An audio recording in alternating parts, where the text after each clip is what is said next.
welcome in the chat, guys. Good morning, everyone. Welcome to the stream. That is the infamous DJ. Welcome to the stream. My name is Doña, aka Doña the Lights. Today we're going to be discussing what doulas are and why they're important. But first and foremost, as usual, this stream is sponsored by me, myself, and I. Check out my Etsy shop, mental health focused clothing and healing jewelry. Thank you, Stu.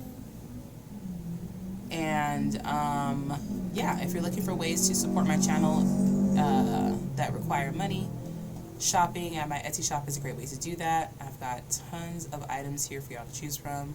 All of the stones and rings were handmade by myself. And then we have shirts and sweatshirts and hoodies and t-shirts and hats and wall art and mugs and tumblers and journals and totes and hoodies. I think that's a hoodie twice, and stickers and all kinds of other stuff. So if you want to support, find the shop link here in the chat. Yes, DJ. Yes, if you are here in the chat, please be sure to say hi to DJ. Otherwise, he's going to start flipping tables. Even the baby is talking. Good morning, Sleepy, and good morning, Spudwitch. So today I have a very special guest.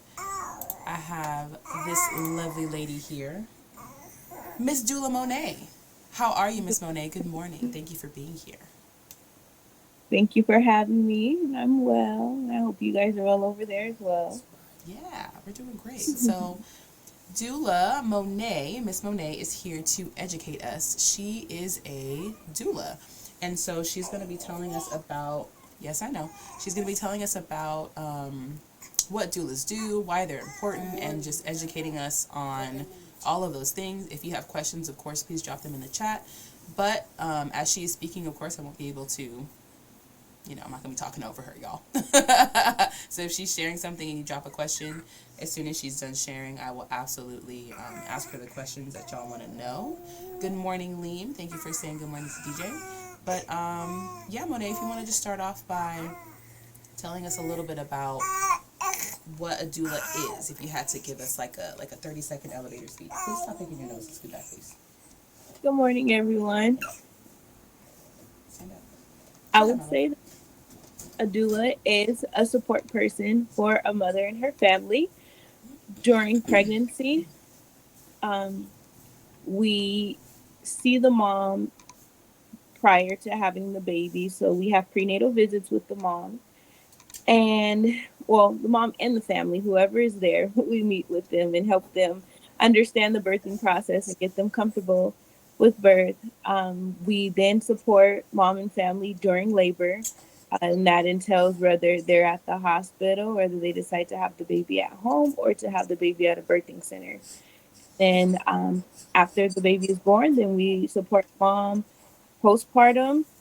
We have, as a birth doula, I see the mom 3 times postpartum and just help out around the house, help mom with baby, anything that help that she may need with breastfeeding, things like that.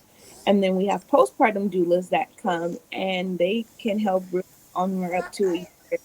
And those doulas actually sometimes even provide overnight support for moms. Yeah, it's pretty much the gist of what we do. Very nice. Or what a doula is. Now, did you have a doula during your pregnancy? I actually did not, and I regret it. It's not even just being biased because I am a doula myself. But I did think because I am a doula that I would do okay without having a doula. And I was wrong. I went to a birthing center initially and I still wasn't completely being heard with my concerns during my labor. Because of it, I ended up transferring to the hospital and having my baby at the hospital. Just because labor was stalling and I knew reasons why labor would stall. And the reason why for me was that my baby was sunny side up, which they also call OP. And I kept asking the midwives, do you think my baby is sunny side up? And they kept telling me, no, we don't think so. And I'm like, okay, that's the only reason why I would be comfortable with still being in labor this long. Mm-hmm. And they would not really feel to see if my baby was sunny side up, but it felt like it to me. And when I got to the hospital, they still didn't know, of course, but once it was time to push, the nurse told me, well, it looks like your baby's face is up and which is sunny side up. And I looked at her and I'm like, I knew that. I've been asking the midwives this whole time, and they kept saying no. And when I told the midwifery what happened, their response, instead of saying like, well, we're sorry that we didn't listen to what you were saying, they said that we think that the baby must have turned on the way to the hospital. Mm. So yeah, but I think if I had a doula, my doula would have listened to what I was saying and would have also been able to communicate with the midwives that what my concerns were, because I was in labor. My partner, he did really good as my support system, but still he's not a doula. So I don't think he was set with those tools to like really keep asking them questions too, because he was concerned about supporting me. Right. Um, so yeah, I do think that I should have had one for that time. I feel that, and I feel, I mean, just what you mentioned as far as having a support, as much as your partner was there and available and present to support you. There's a difference between him asking questions and a doula asking, very specific birth and labor related questions, and then also having the energy to be persistent, because you can do so much. You can only do so much when you're actively in labor. Like, you can ask a question, or you can maybe say, hey, this is what I'm feeling, but you need somebody else there, who's not in it labor, let's just put it that way, who's not also Exactly. in labor, to be your advocate and be consistent and be communicative and ask those questions. And yeah, so I hear you 100%, and it's a lot. It's a whole lot. um, Excuse me. What are some of the benefits? I mean, definitely we can recognize some of the benefits, but let's just say in your birth situation, for example, what are some of the things, in addition to asking those questions and being adamant about your baby's position, that a doula would have helped you with? A Um, doula would have helped me with the positioning that was necessary to possibly get her to rotate, okay. because although her face was up, we could have did things like inversions to basically pull her out of the outlet and give her that space to adjust again, readjust, to get back in and to continue with labor. So those things could have happened, but um instead I still was doing acrobatics, all kinds of different things. They were telling me they thought that my uterus was tilted and all kinds of things, when in reality, of course, it was just my baby's position. But if I had my doula with me, then of course, like I said, I believe that she would have been able to support me um, through that process. And I'm saying she, but we do have male doulas as well. Yeah. Um, Not many serve in the community, but we do have actually one in the Inland Empire that is waiting for his opportunity to serve alongside his wife. Nice. That's actually Yeah. really cool. I love that, and I wouldn't have even considered, the because here's the thing. Even though we are birth giving humans, I don't feel like we are educated well enough on the process of how this happens. Like, the way you explained as far as pulling the baby out of the socket and giving her space to rotate. Like, in my mind, visually, that makes perfect sense. I could see it, even though I'm not 1,000%. I've had two kids. Even though I'm not 1,000% clear on the anatomy of the situation, like, in my mind, visually, that makes sense. Okay, if the baby's already, head in socket, ready to essentially, be birthed, but isn't in a correct position, allowing baby the space and just allowing gravity to support baby and coming out of the socket. Because babies know what to do. Our bodies know what to do. Like, babies know what position they're supposed to be in, and they want to be in order to be birthed, healthily or properly or whatever. But things do happen. And if baby ends up in this position and, head is in socket, Yeah.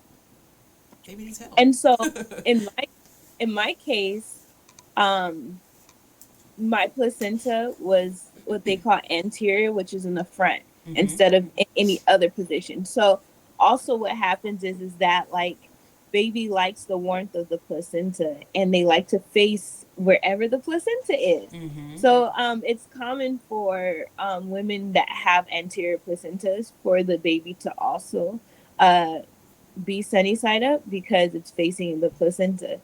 And that was our situation. And then also sometimes positioning, it's so crazy. A uterus, basically, well, I'm sure we know, especially for us that actually experience menstruation, some of us like have cramps and things like that. And that's a part of the muscle contracting itself. And so the uterus is a muscle, and we have to be able to provide balance within our body to provide balance within our uterus as well. So sometimes the baby's position is out of whack because possibly things in the mom's body is out of whack, which means the uterus might not be um, the muscles in the uterus. One might be pulling more than the other one, and having the uterus rotate a little, not rotate, but like move in different ways that is not giving the baby the space to be in proper position. And Mm-hmm. again, like you were saying, like as people who are actually bringing life into the world, a lot of us don't even understand that anatomy of our body.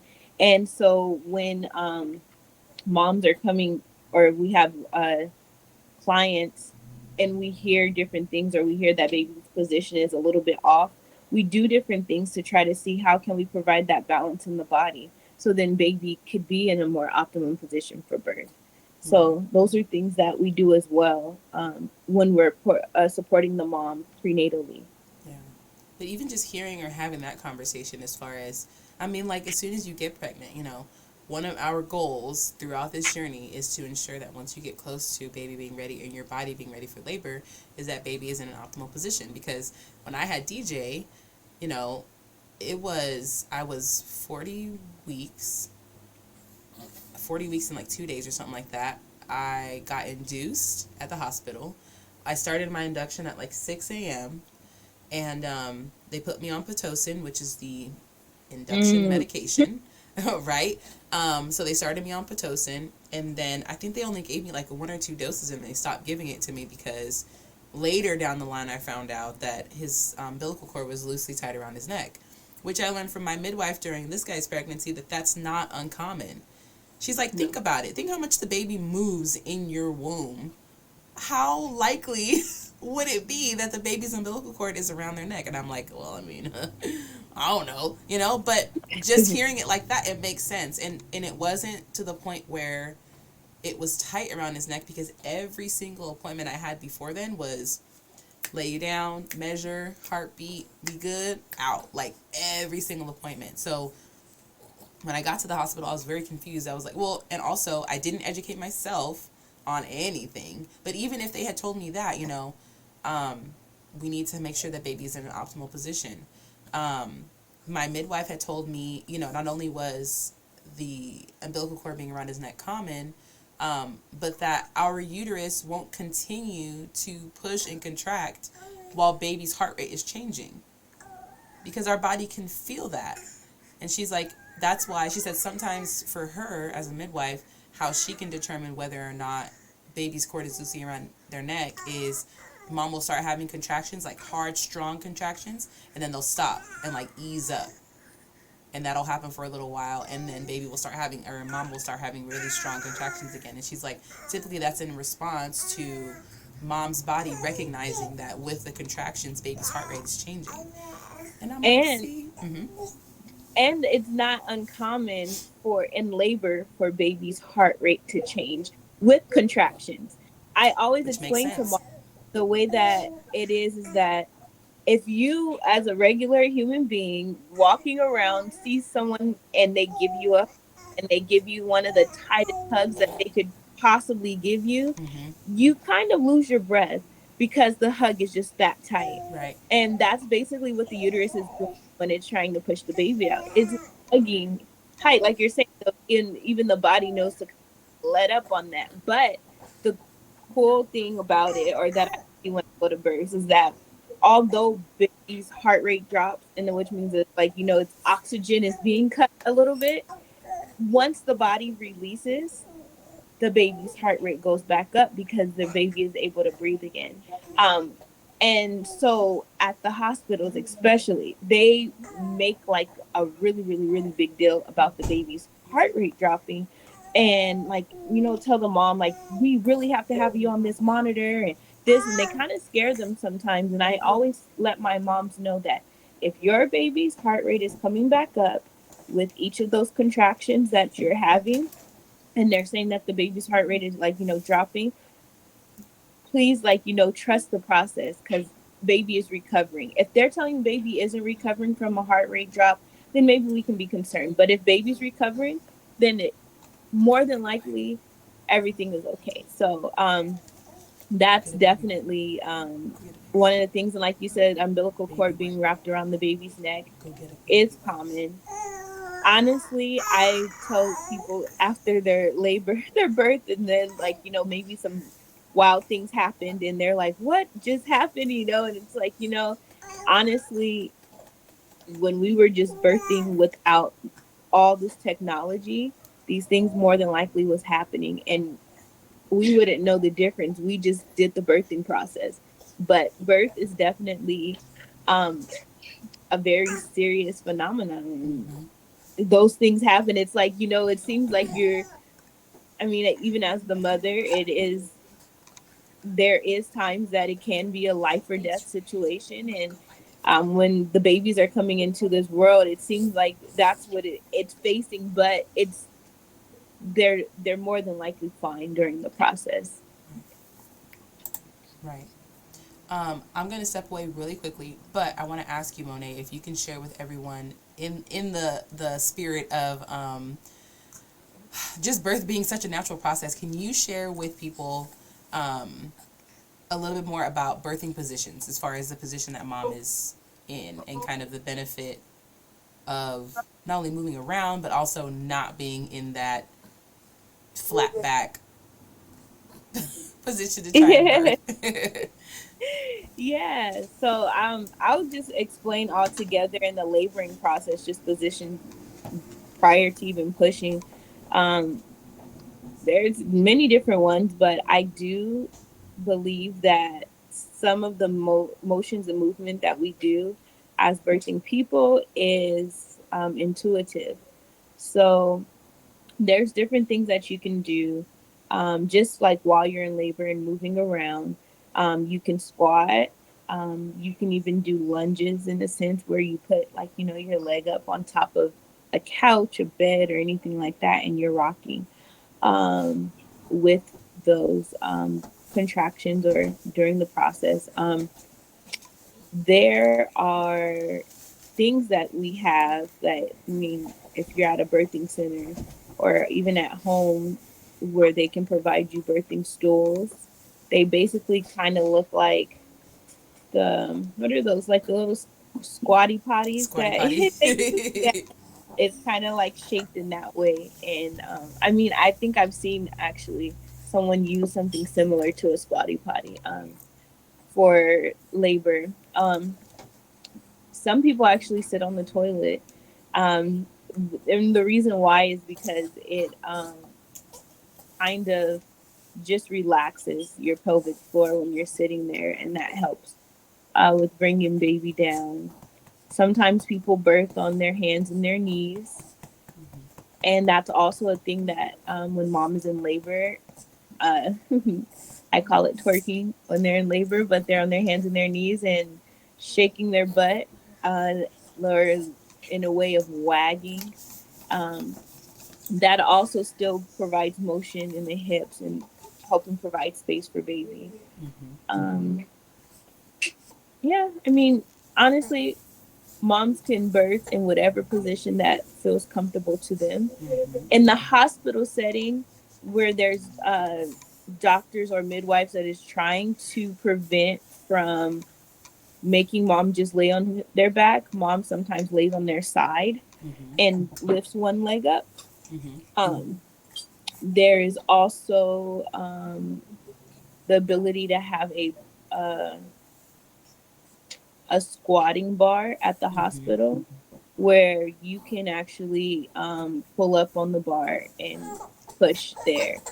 I had a client that used the squat bar because she just, the doctor told her, like, as long as she's pushing, he's now thinking that her baby must be pretty big, which she was. Mm-hmm. But she was pushing for a really long time, and he's like, okay, well, there's no problem. Well, actually, the baby was having decels, what they call it. The heart rate was dropping with the contractions, but this was a really good doctor. He's like, yeah, we see this, but she's recovering well with them, Mm-hmm. so we're gonna keep on with the normal process.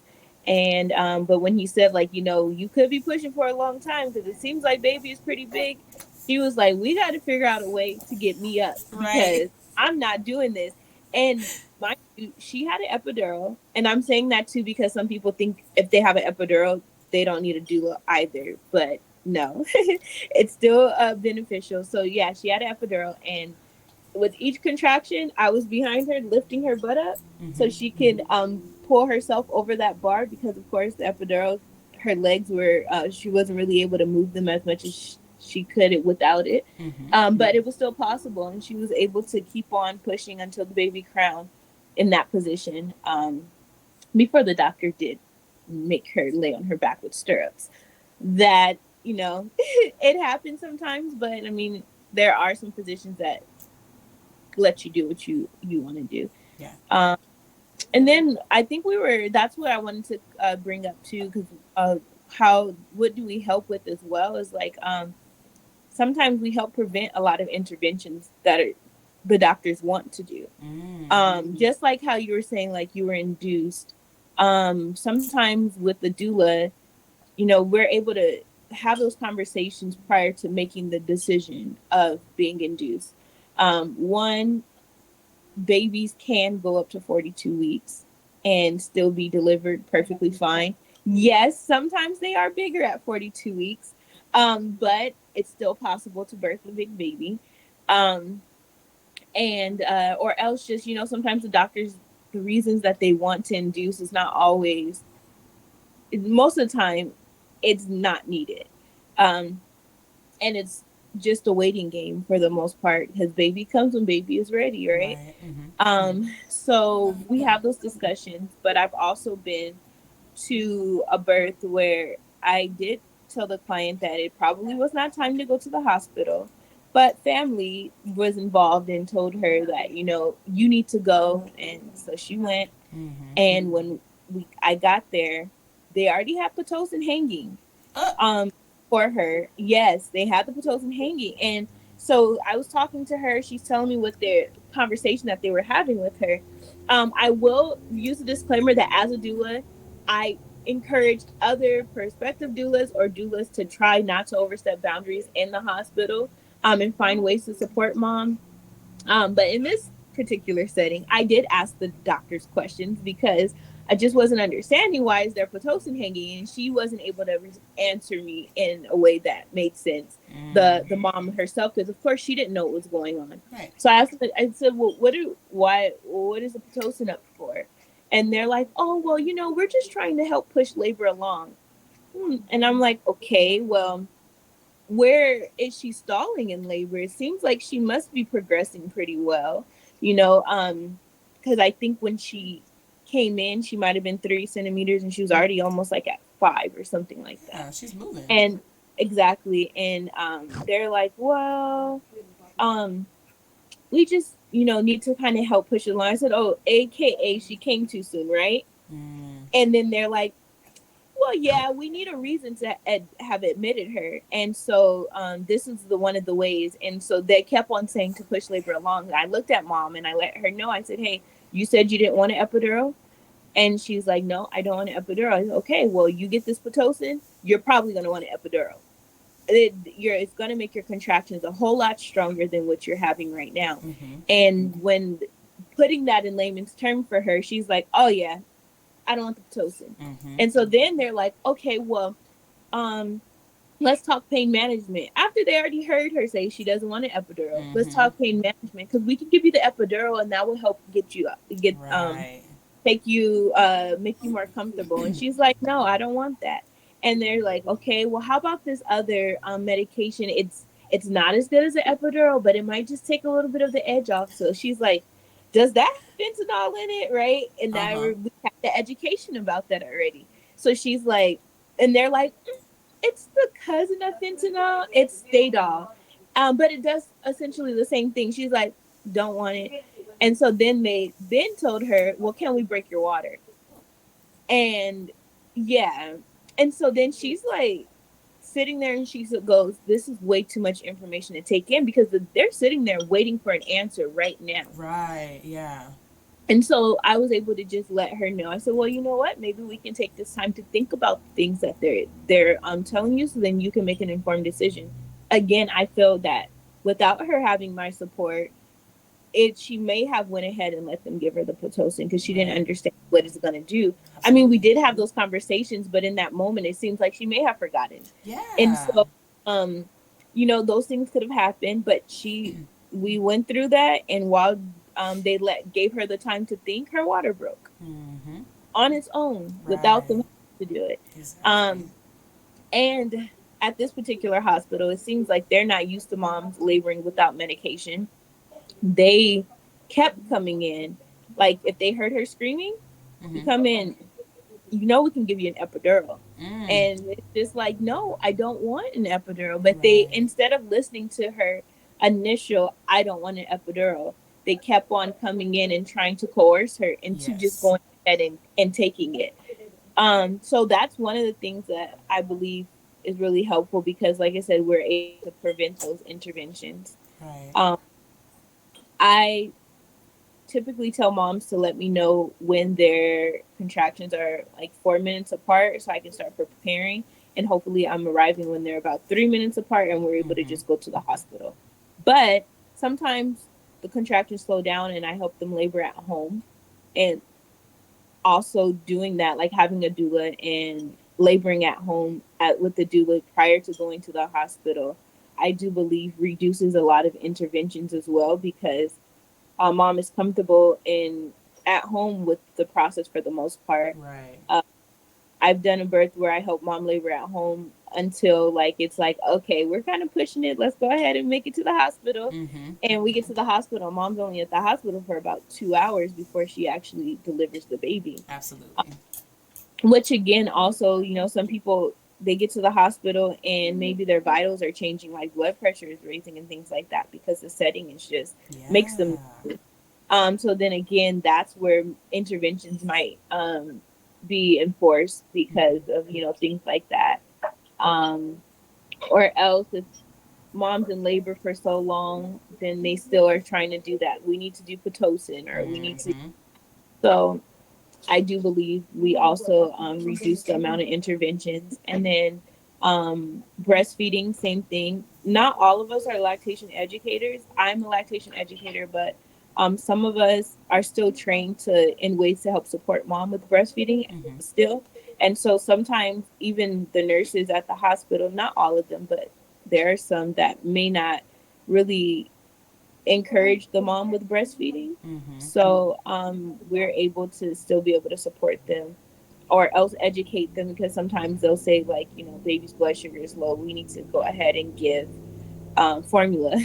They're trying to Mm. push the formula or else mom had a C-section and isn't able to like latch baby properly or things like that. And they will then try to do things like that instead of a hospital I was just at recently, they manually helped mom hand express the colostrum Right. and feed it to the baby from a spoon or a syringe, which that's what we should be doing first. Right. Then offering formula, especially for a mom that says that they don't want to give their baby formula. Exactly. Um, so those are things too that we help with. And then postpartum, um, the thing about us as doulas too, we're following the mom from pregnancy, labor, and postpartum. So we can see the differences that mom in her mood and things like Yeah.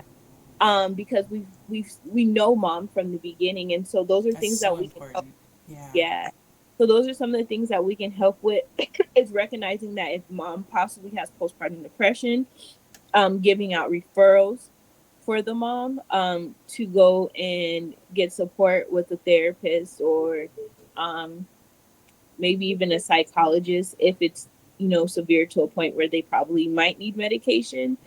But we help with those things of identifying it, and then also we help with like just the planning of what's supposed to happen once the baby gets here. I Right. like to bring that up in the prenatal visits, especially if their husband or whoever their partner is, and their whoever else is in the home with them or people who are supposed to be coming to support after the baby is born. I always tell them that they should be making sure they know what roles that each person's going to play once the baby is born, because Absolutely. especially for us women that do everything. I honestly I didn't do anything during my pregnancy. I was blessed. I My food was prepared and cooked for me every day. I didn't have to do anything. But I mean, in some situations, some people are still taking care of the home while they're pregnant, Right. cooking, doing laundry, Mm-hmm. everything that you know. I mean, we're not disabled, so I mean, you can do it, but yeah. So some you could be doing all of that. Then the baby gets here, and now you're tired. You don't feel like doing those things, and Mm-hmm. then your partner is looking at you like, "Well, what's going on? Like, where's the food or where's this or where's that?" And there was never a conversation. So some families actually have those arguments or situations where now the roles are switching and no one was prepared for that. Right. So talking about those things is really helpful, so then it doesn't hit anybody by surprise that mom just had a baby and she should be resting and she shouldn't be doing all of those things and Shouldn't be needs that doing support. nothing. Exactly. And but some family dynamics, that's not really the case. Like Yeah. I said, for me, I think I started cooking a little bit like at 6 weeks postpartum, but I didn't really get back into the full swing of things probably until like 4 or 6 months postpartum, where I was like making meals like pretty much every day. Mm-hmm. But prior to that, I like again had the support where I didn't have to Mm-hmm. do that, but it was an understanding. We had those conversations before I was even pregnant. The importance of having that support. So yes. I feel you. Um, Kaji said, "Is she holding a real baby? I'm gonna have to fight you, Kaji. My baby's asleep." Anyways, he said, "I haven't seen the baby move." That's hilarious. Spuddy asked two questions. The first question was, I think she said, "Is it safe or is it okay or is it?" I forget exactly what her verbiage was, but she was asking about vaginal birth after C-section, and then Hmm. also, in addition, how to find a doula, because she said if a big old if she has another baby in the future, she would definitely want to have a doula. But how would she go about finding one? Okay. Yes, it's safe. It's called a VBAC, so vaginal birth after C-section. There's plenty of moms that do it, and sometimes they even have VBACs after like two C-sections.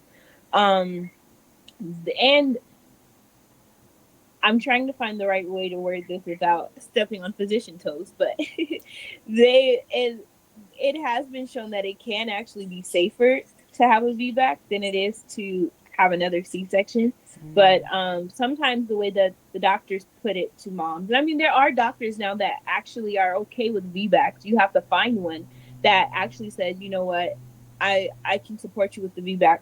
Some doctors won't, but for the most part, they try to like scare you, saying that your uterus may rupture by trying to allow mom to have labor on its own because of the fact that there's an incision there already.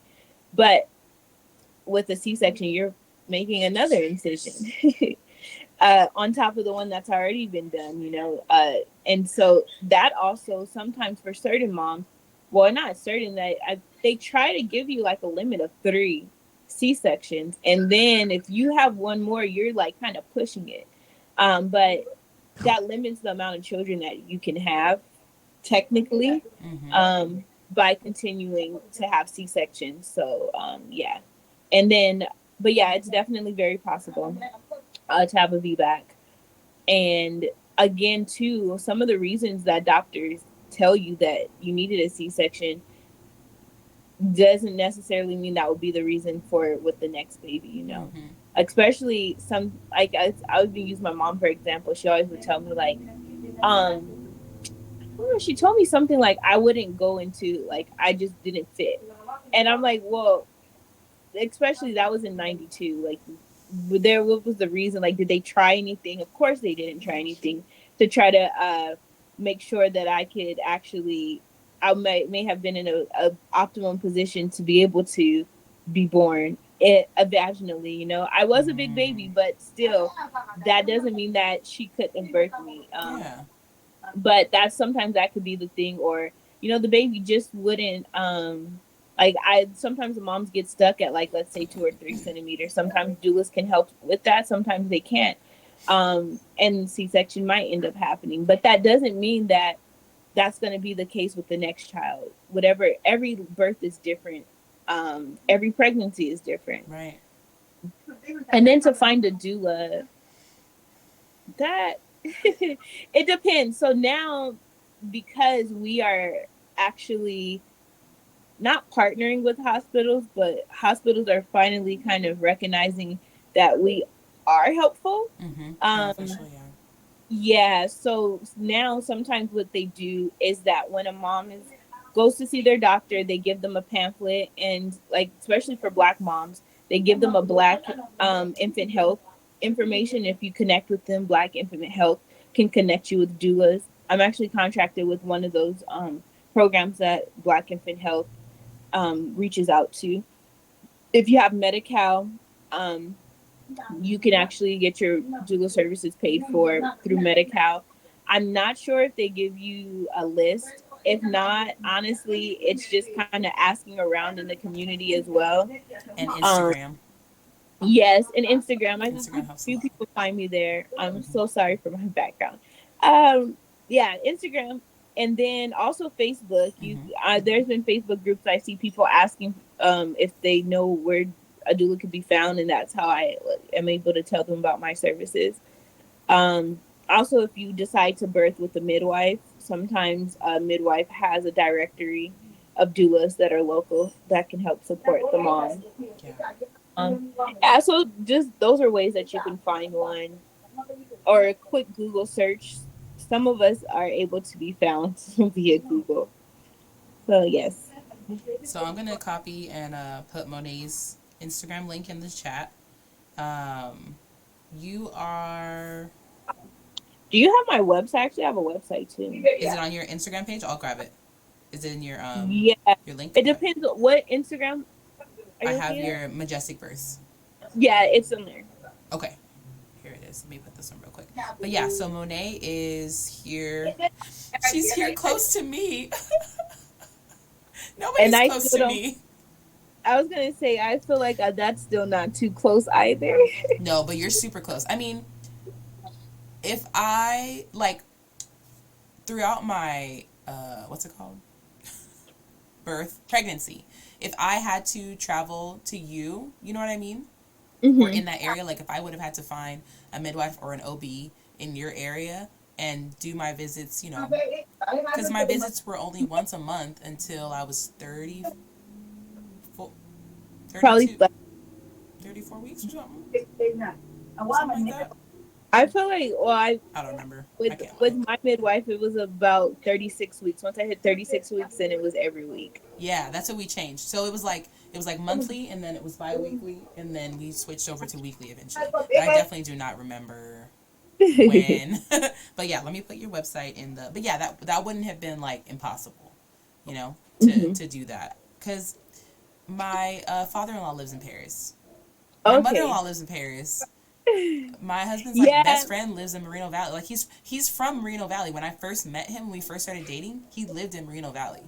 So Okay. I'm super, super like, and plus I've lived up here in the high desert since 2014. So I'm very, very used to For with traveling. travel. out, Yeah. yeah, of the high desert. It's like, it ain't no thing. Literally everything is just like an hour away.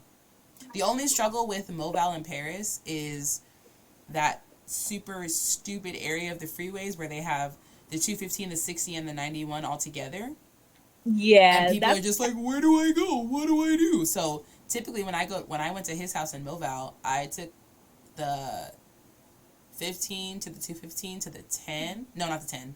The 215.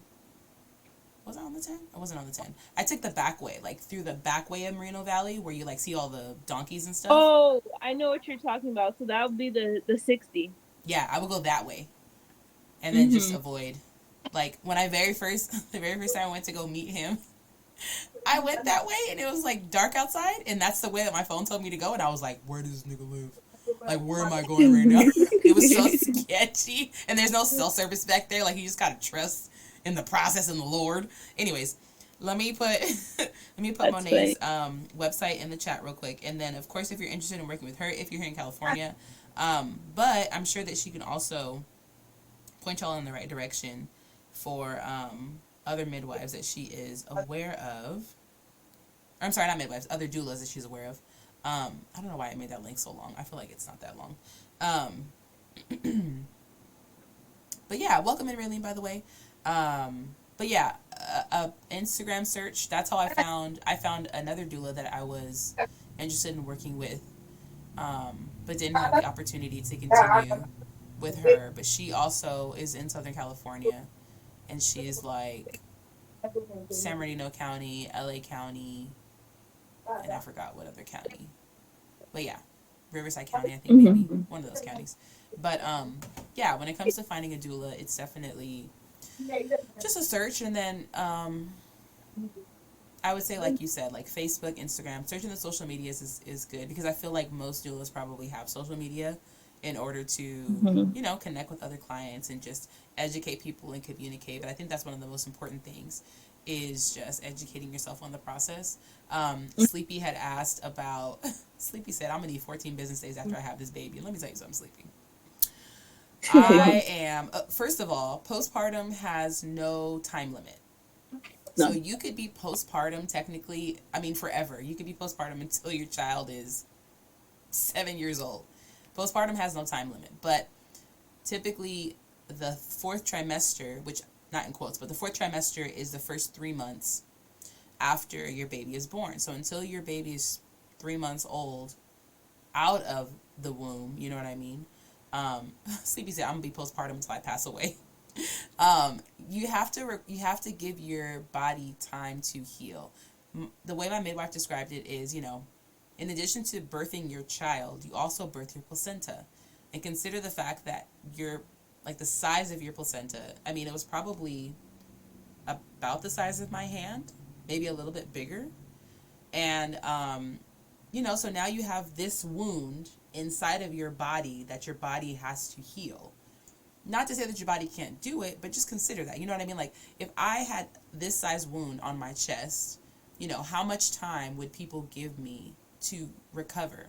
And that's one of the struggles that I find, or I have communicated or like heard with pregnant people, is after you give birth, no one can visually see the healing that your body is doing, you know, because it's inside of your body. You don't see like this giant hole gaping in your chest, whereas if people could visually see that, they'd be like, oh, okay, I understand, you know, blah blah blah blah. Lincoln says, or feeling those effects after birth, exactly, which is why when Monet was talking about having those conversations, and we've been talking about communication on here, y'all. We was talking about communication yesterday, about sharing expectations and just communicating, like, hey, this is what I'm gonna need from everybody in my home, in my support system, you know, mom, dad, partner, sister, brother, other siblings, etc., you know, progressing towards when this baby comes. Because if there's one thing that we know, like she said, baby's gonna come at least at 42 weeks, you know what I mean? At the very latest, baby gonna come at 42 weeks. So you have time to prepare and kind of like shift things and create those expectations, and practice getting into new roles. You know what I mean? Like, if your partner isn't used to cooking dinner all the time, give them some time to do so, you know, and consider the fact that, I mean, literally, you are you're swamped. Like, not only are you swamped, but the baby is swamped too. Like, you both just experienced something,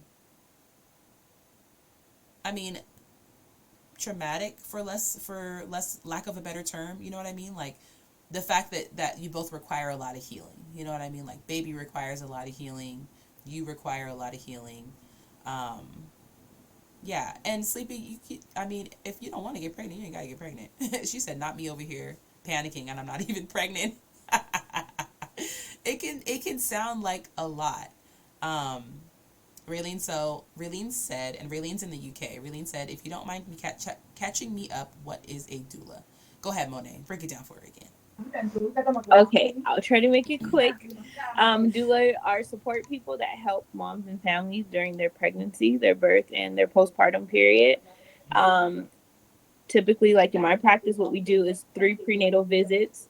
We attend the birth, and then we do 3 postpartum visits. And yeah.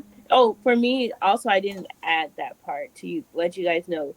Some doulas, because I consider myself like a traditional African centered doula.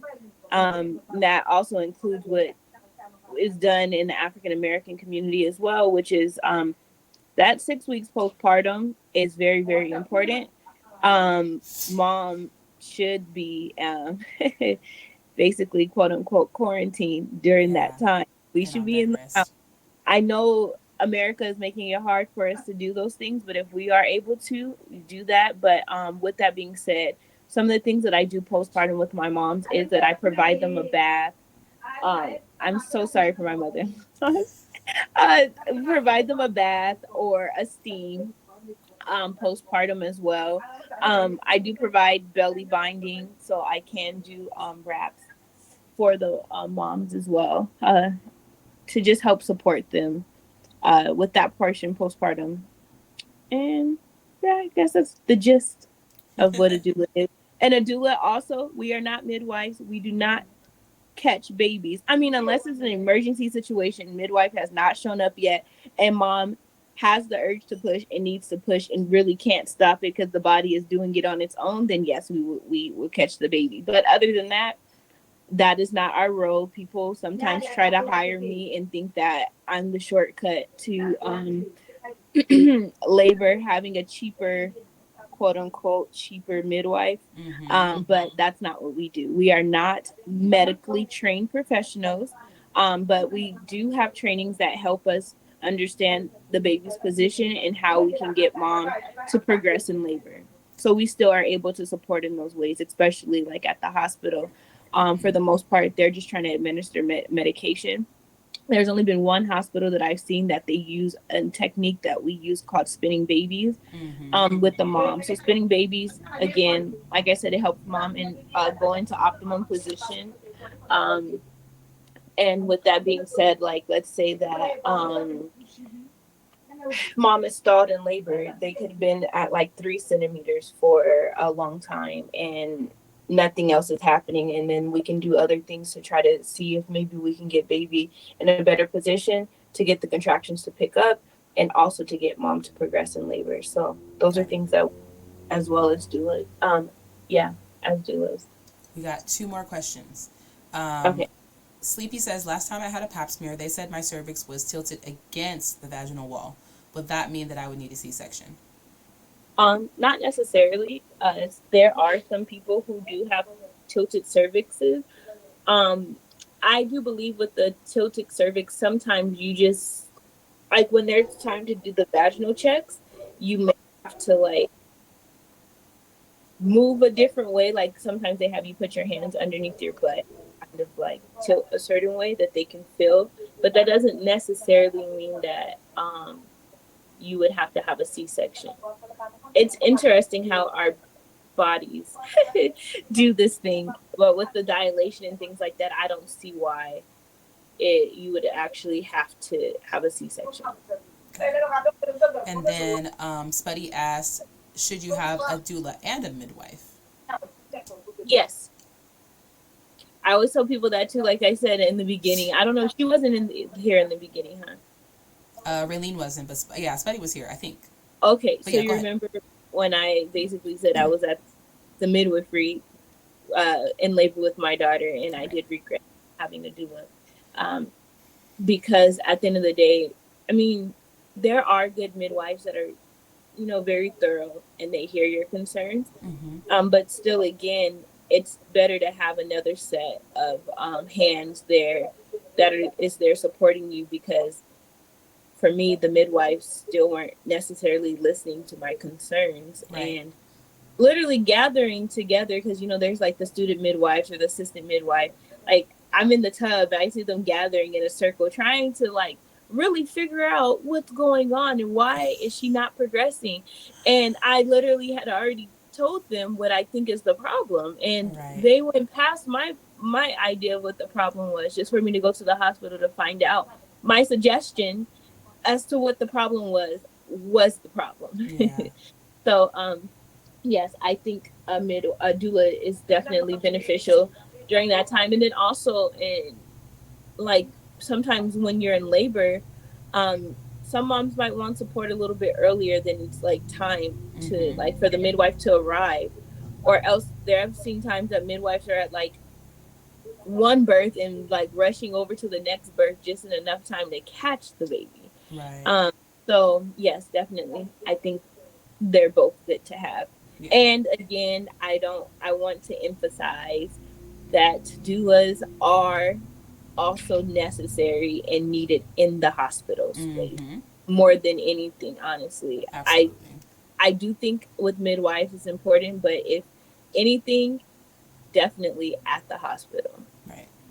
Right. And I just want to clarify for y'all, a midwife essentially takes the place, well, no, a midwife does take the place of your OBGYN physician. So, like, throughout my entire pregnancy, I saw a midwife. I didn't see, well, I saw an OB for a little while, but I saw a midwife for the majority of my pregnancy. Midwives are medically trained specifically for pregnancy, but similar to physicians, and I mean all kinds of medical professionals, they have their biases and et cetera, et cetera. So consider the fact that, you have your medical professional, either an OB or a midwife, and then your doula is there, like Monet mentioned, to support you earlier if you need it, right? Because my midwife basically told me I started laboring at, like, I don't know, I think I started laboring at like 3 a.m., 4 a.m. that day.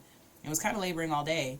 And so I was having conversations with her, but again, similar to what you said, Monet, she let me know what time to come in. So, like, if I was at home, um, well, while I was at home, if I needed some more support and I had to ask questions, I would reach out to my doula and say, hey, it's not time for me to go to the midwifery yet, but I don't know what I'm doing. This is my first pregnant. You know what I mean? Like, I just have questions. I don't know if I'm progressing along, et cetera, et cetera. And then I can reach out to my doula, and my doula can provide support before it's time to go to the midwifery.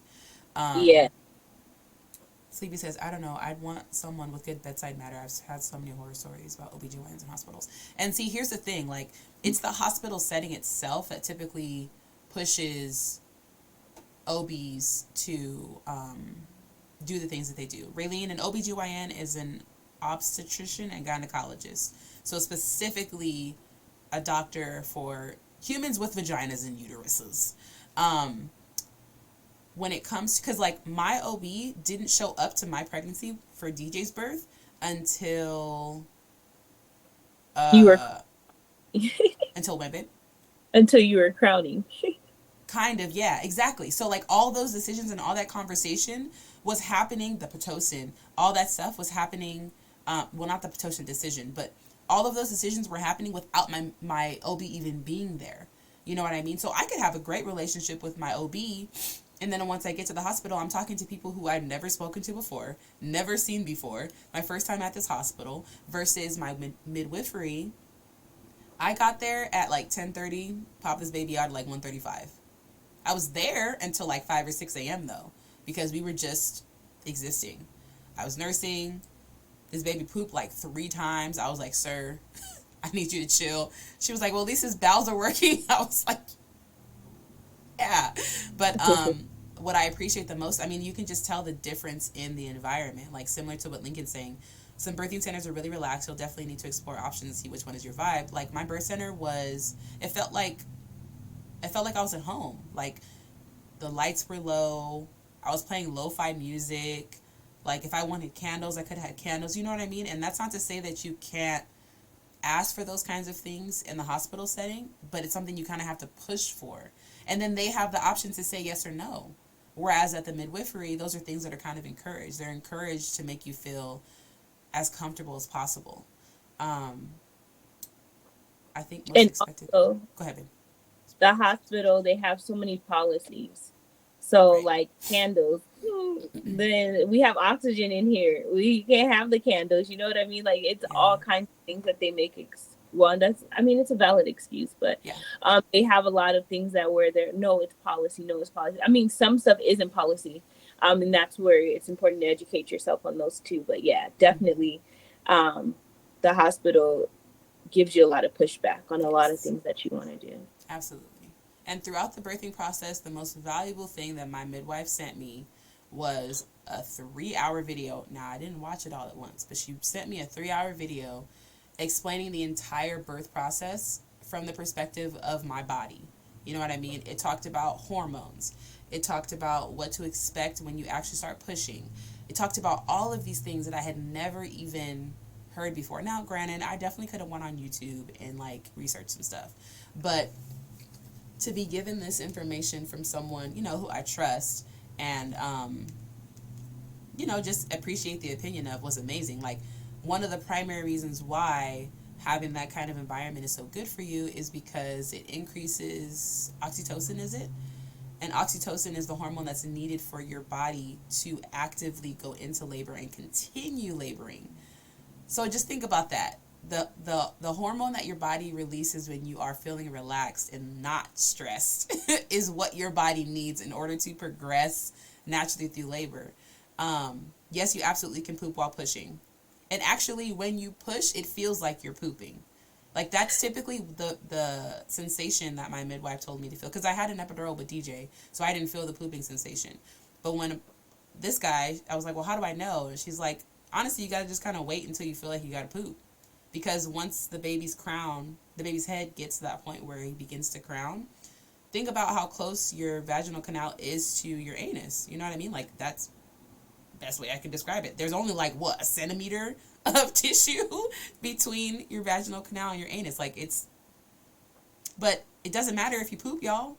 It really don't matter. I guarantee you'll never know it. It really don't matter. Don't nobody care. Nobody cares if you poop. I guarantee. The doula don't care. Monet don't care. Midwife or OB don't care. Nobody's going to be like, you so nasty. No, hopefully. I will say, I did have one experience because my smell has changed since COVID. I had COVID in my. I did have one mom that pooped in. That one I was trying my best not to gag. Oh, but no. Again, for the most part, we don't care.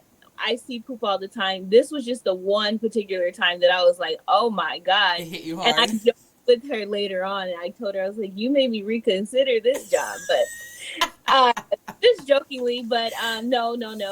We don't care. Like you said, we don't. I'm like, most of us, when we choose this job, we have that stomach to be able to stomach all of those things. We see everything, all the fluids that are coming out. So yeah, a little bit of poop is really not a big deal. Normally it is just like a little bit, like we, even at the birthing centers, they have a fish net to collect the poop while you're pushing. But this particular time, this was a lot. I have never seen as much as I seen that day. So yes, but we don't care. Right. If I'm pregnant, I'm gonna eat what I want. Okay, so Lincoln said better not ask for Taco Bell beforehand. Mommy. Look, you. If you're in the chat, we're gonna be wrapping up here pretty soon. Please make sure y'all say hello and goodbye to DJ if you haven't already. But I remember before this guy, I got hungry, and I had a sandwich probably around like 9:30. I only ate like half of it, and then as the more I was progressing through my labor, once I was already like back in the pool, once I was in the pool, I actually threw up. So, I mean, even if I would have pooped, I don't know what I would have pooped. You know what I mean? Like, I didn't have much in my system because I didn't feel like eating most of the day. I didn't feel like eating with DJ until like right after I had him. I got like some soup or something like that. My nostril, never mind. Yes, ma'am. But yeah, I just encourage y'all, and if y'all want to make this another conversation, we can dig deeper into some of the questions that y'all had. But y'all know 1 hour is my limit because I got to get this guy in school.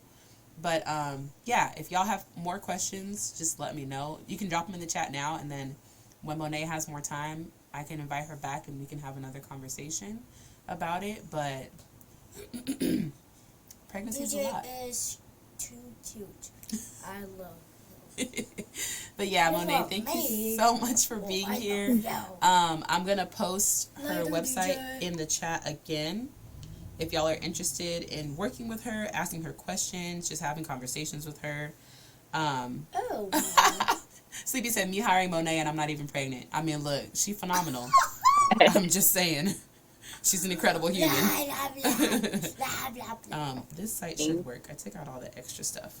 But, see ya, buddy. Yeah, did you want to share anything else with us while we wrap up, Monet? Bye, Jones. Well, welcome in the chat.